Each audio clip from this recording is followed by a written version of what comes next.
All right, ladies. So it's great to speak with you. I am Jeroslyn on behalf of Screen Rant. I am also a huge fan of Love After Lockup. So I'm really excited for this new season because you guys have really kicked it off with a bang. So I commend you for that. And so with me talking to both of you at once, I have some questions that are directed for Britney and some for Rachel. And then I have some questions that I'm just going to leave opened up to both of you. So I'll start with the question for both of you. What made you decide to share your relationship on reality television? Britney, you can start. Well, that's a good question. I don't know. It was just one night we were watching an episode. We saw the end of it. If you're dating an inmate, I was like, oh, I am. So my friend was like, let's write it. Let's write them. Let's see. And I'm sorry. And they actually like responded back. So I really didn't think I get a response back. So Rachel? Okay, well, Doug was pretty adamant that he wanted to do the show and was asking and was asking. I'm like, you understand that this is just going to make us look like trash bags, whatever. Fine. I'll do this. The first time I said no. The second time, one of the casting call individuals messaged him on JPay. And he's like, oh, it's a sign. We got to do this. And I said, you know what? Whatever, I'll go through the process and see what happens. And I, like Britney, didn't think that, okay, yeah, they would call me back. Wow. So you both weren't expecting it, but you got on the show. And then once they called you, you're like, wow, we really got to do this now. yeah. Got that right. So you share some similarities in that for viewers watching your story, what you're sharing. This isn't your first go around with dating an inmate. And I wanted to ask both of you, what made you decide to date another inmate after having a negative experience the first time around? Rachel, if you want to go first. I know, because I'm the queen of this one. Okay, so my very first inmate relationship started in the free world. He was on parole. It was a culture shock to me because I didn't know, two different backgrounds. I mean, he was completely tatted up, face tats, everything. We just had a really steamy, passionate, loving, fun, exciting up and down relationship. And so I've had to repeat myself a little bit today. So I'm trying to give you the best version of the story. Right. He had a substance abuse problem that I didn't know. I'm not a drug addict, so I didn't know signs and things to look for. Long story short, we had a really nasty falling out and we weren't talking, and he had accidentally overdosed and passed away. And I guess I was always trying to heal from that. A lot of our arguments that stemmed from it was that he would often talk to me about prison. He would tell me that, nobody wrote him, nobody visited him, he had no family support when he got out. He had to build his whole life from the ground up and find his place in the world.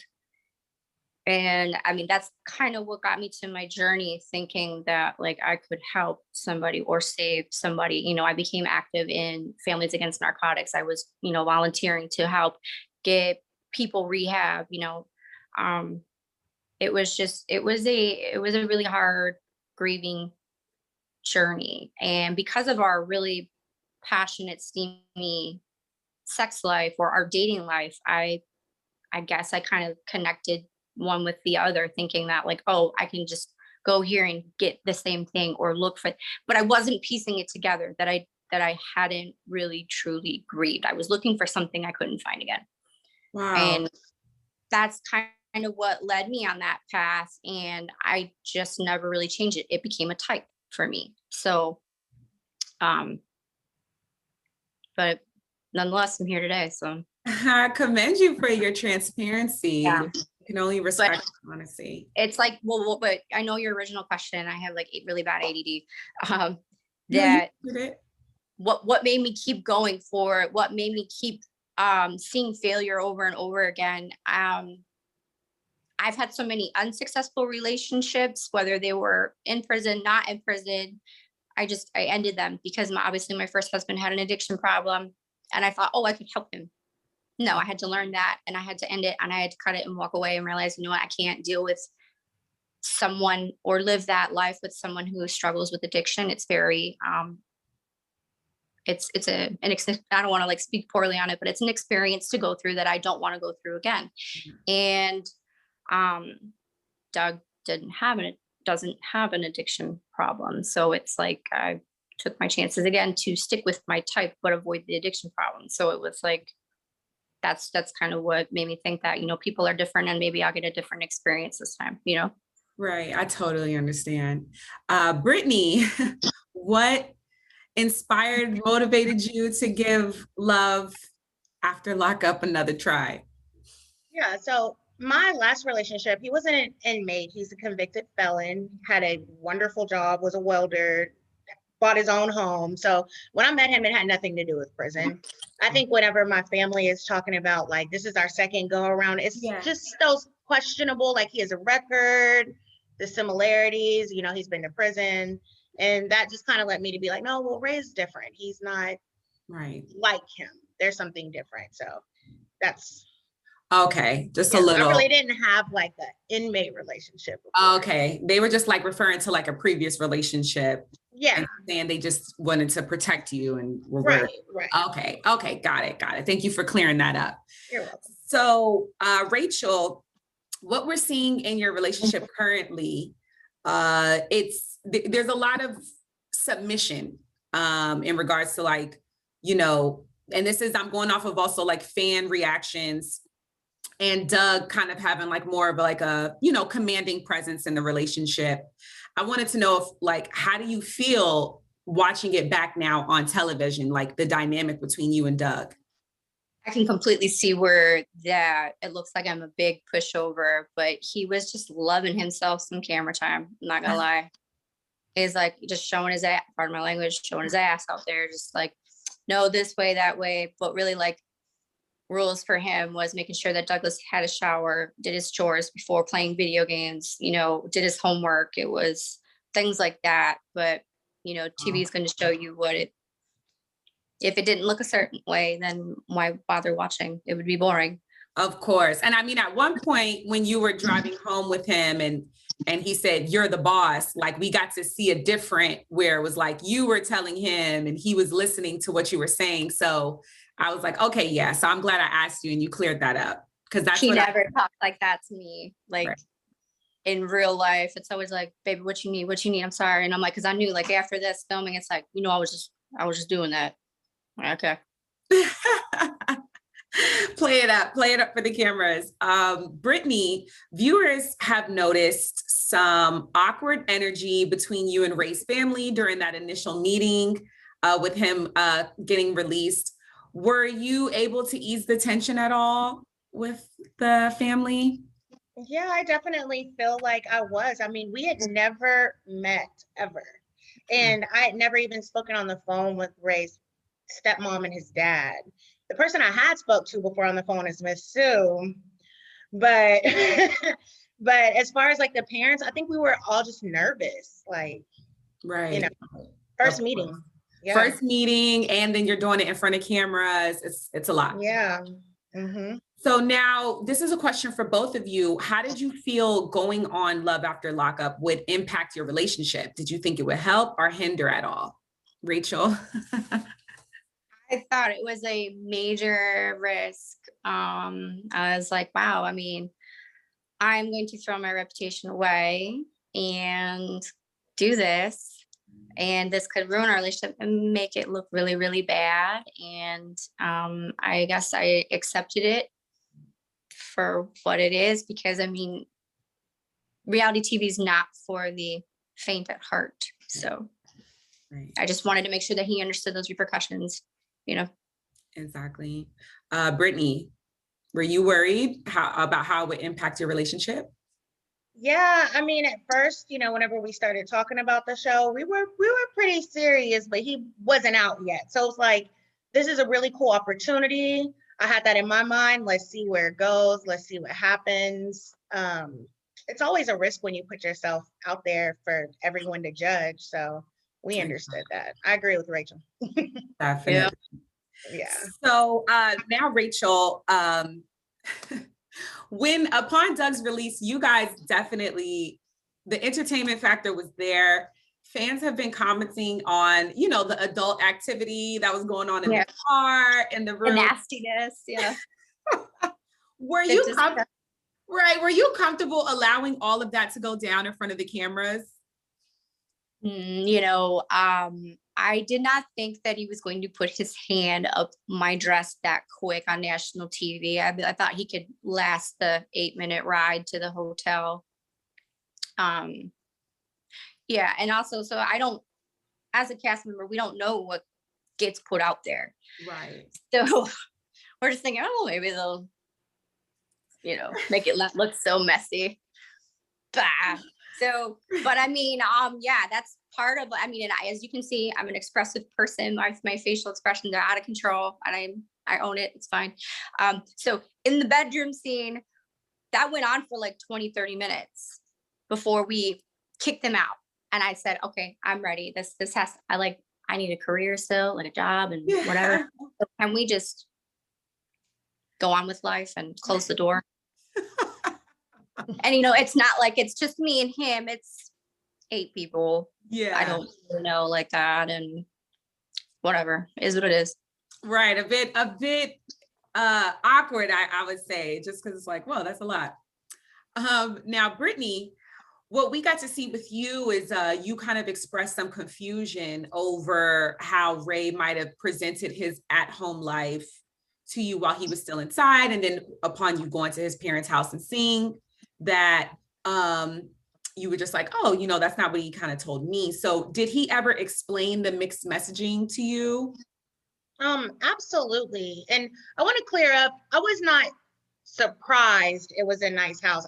Anytime I'm driving and I see a nice house, or if I were to go to your house, I would be like, oh, this is, you know, that's just how I react. Right. To clear that up, also, Ray has never stepped foot in that house. They bought it after he was incarcerated, and he never lived there. Okay. So he didn't know what to describe I was going to pull up to. Wow. So it doesn't discredit what he's told me from his perspective, you know. Okay. And so, yeah, and I can tell from what you're saying, you might have even seen some reactions. And I wanted to ask you both, how do you feel so far about your portrayals on the show? Rachel, you can start. Yeah, I know, I'm the messiest. There's nothing I can really do or say about it because, you know, at the end of the day, everybody has their own opinion. What was shown, whatever was chosen to be shown is what got shown. And I have to own it. So it just is what it is. Sorry, that's my favorite line. I got to stop. No, I totally, I get it. Britney, how do you feel? I mean, I have to agree with it. I mean, editing takes a big part in, you know, what's being shown, what's left out. Certain things I say may not be included. But I just do like to always, you know, I don't ever think I'm better than someone. I'd never seek to be with someone that I would feel that I was better than. I think that's silly.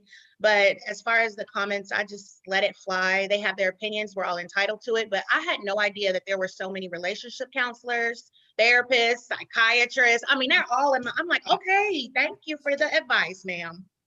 Overly extending their opinion on your life instead of just, you know, yeah, that's always been funny to me because I'm an avid, I watch reality television. I'm a blogger. I write about it. But to contact someone about their personal life, that's just like beyond me. Like you can go to I like to go to the threads where it's just fans talking amongst fans, which is totally fine. But I think to just kind of overstep that boundary is a bit much. Right. So now, Rachel, you have been in the media a little bit already after the show has aired. I did want to ask you about this because I have you here. There's a photo going around that you reposted it in your Instagram story. and it does show Doug with another woman, and it seems like they have some history together and they're back together. Are you, I wanted to know your thoughts on that, and what could you tell us, and if you're at all, So wondering. I am pretty hip and keen to the memes that are made about me and my relationship, mine and Doug's relationship. And every time I see one that makes me laugh, I share it. Even if it's crazy, even if I look horrid, I'm sharing it because I don't care. It's funny. And somebody else might laugh and benefit from it too. Right. And that was my intent. But I will say that, every relationship has its up and down, its ups and its downs. And you really have to tune in and watch the rest of the story. That was good. Okay, Brittany. Now from the most recent episode, we saw the dynamic with you and Ray's family from him being released, and fans were commenting on, you really wanted to get the first hug out of him. I'm not sure if that was like editing, and with his mom and his grandmother being there. What do you say to that criticism about, just, how you really wanted to be embraced by Ray upon his release first? I will say it now. I said it then. I wanted the first hug. I wanted him to come hug me first. Period. I don't know what order these women are talking about. I don't know. They don't know our dynamic. They don't know the family's dynamic. Everything I said made sense. And it's so funny because it didn't really get to play out where he had to choose where to go. But he told me, he was like, I was gonna hug you first. Before we even saw this, before he even knew I was saying that. And I was just like, I know, because it was during COVID. And so the 2 weeks prior to him being released, we could not communicate at all. He was in quarantine. So he had no email, no phone, nothing. Wow. So I couldn't even call him and be like, those cameras are gonna be out there, hug me first. Exactly. So that's how I felt. Yeah, it wasn't a big deal. You guys are adults, and it is what it is. So I'm happy that you own that. So now, closing out, I have one question for each of you solo, and then this is my last question for both of you. How has your family and loved ones reacted to seeing you on the show and your portrayal on the show? Rachel. They're just they're surprised, but they're not surprised. Like seeing a different perspective of TV and filming and what really happened versus what gets shown. Right. They're okay with it. I don't know. They don't really say a whole lot about it. Okay. So you haven't had to deal with too much judgment. That's good.